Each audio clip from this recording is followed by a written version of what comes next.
Thousands descend on Albany to protest the state's new gun control laws. Plus, preparations are in full swing in Washington, D.C. as President Obama will take the oath of office tomorrow. But first, the Orange upset #1 ranked Louisville on the road.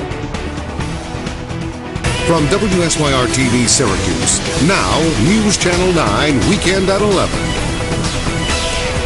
Good evening, I'm James Gaddis, and what a win it was tonight for the Syracuse Orange men's basketball team on the road in Louisville against the #1 team in the nation. The Orange come from behind in the final seconds to beat Rick Pitino and the Cardinals 70-68. News Channel 9's Lindsay LaCourie joins us now in the newsroom with those highlights. Lindsay, how'd they pull this one off?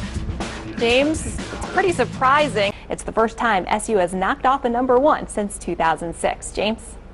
Lindsay, SU came in ranked 6th in the nation, the Cardinals #1 as we mentioned. Now with the win, how far do you think SU could move up in those rankings, and is that top spot a possibility? Well, I really do think that following this thriller a little later in sports. James? All right, thank you, Lindsay. Now to one fan who, or I should say the one fan who may be the most excited about today's win. We first showed you the YouTube video yesterday of a 4-year-old Liverpool boy showing his chops as a voice of the Orange. News Channel 9's Jennifer Sanders caught up with Brendan Carher and his family about the video that's made him a hit around the country. #1, Michael Carter Williams! And what else would you tell them about your video? It's so cute. In Liverpool, Jennifer Sanders, News Channel 9. #3. Cute kid, well done, buddy. If you want to see the full video, just visit 9WSYR.com. We the people! We the people! We the people! I'm here to protect my Second Amendment rights. Thousands of gun advocates took to Albany today to protest new state and federal gun control efforts in the wake of the school shooting in Newtown, Connecticut and Webster, New York. The demonstration is just one of dozens going on across the country as part of the Guns Across America rally. It's one of our constitutional rights. And under the new New York State provisions, that will not be allowed.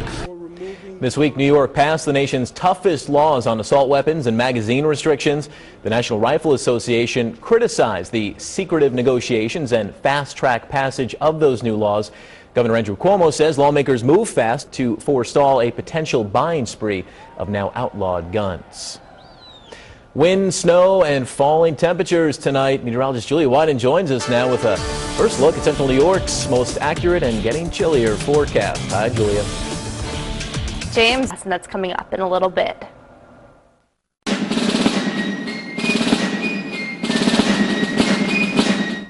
Tonight was the inaugural children's concert in Washington, D.C., honoring children and spouses of those serving in the armed forces. Performing were hit artists like Usher, Katy Perry, and the cast of Glee. Jill Biden and Michelle Obama also spoke at that event. Now tomorrow, President Obama will take the oath of office again as he is sworn in for his second term, and that'll be during a private ceremony. That's because January 20th falls on a Sunday, so the inaugural pomp and circumstance moves to Monday. This time around, though, there won't be as many people to look after. 4 years ago, 1.8 million people filled the National Mall. On Monday, fewer than half as many, about 800,000, are expected.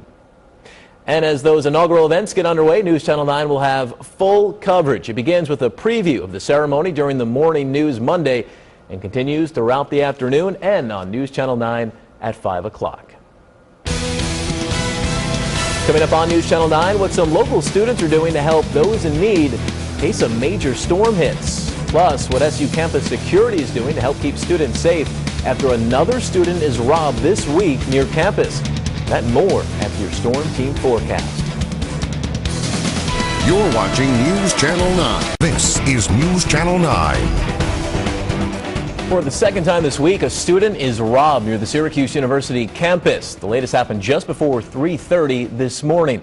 Police say that student was walking by the VA hospital on Van Buren Street when a man came up behind him and knocked him down. The suspect threatened to stab the student, took his wallet, ID, and keys before running off. Syracuse police and campus security are now increasing security near that part of campus. Officers are also reminding students to prepare themselves by planning transportation to and from campus, and that they should call campus security if they don't have a safe way to get home. It's staffed 24 hours a day, 7 days a week. the staff that are working in here are able to monitor cameras from throughout the campus, and we have rotation of cameras. There's about 700 cameras. We have rotation of cameras through the system here. The suspect in the robbery on Van Buren Street is described as a black male about 5 feet 11 inches tall and was last seen wearing a dark hooded sweatshirt and a gray ski mask. If you have any information, call Syracuse Police at 442-5222. Helping seniors in case of a weather emergency. Today, some Bishop Ludden students put together these blizzard food packs for Meals on Wheels should local homebound seniors or disabled people be affected by a major winter storm. The meals are packed with prepared food and cans of fruits and vegetables. Bishop Ludden held a food drive to collect enough items for a balanced, nutritious meal for more than 400 people in need.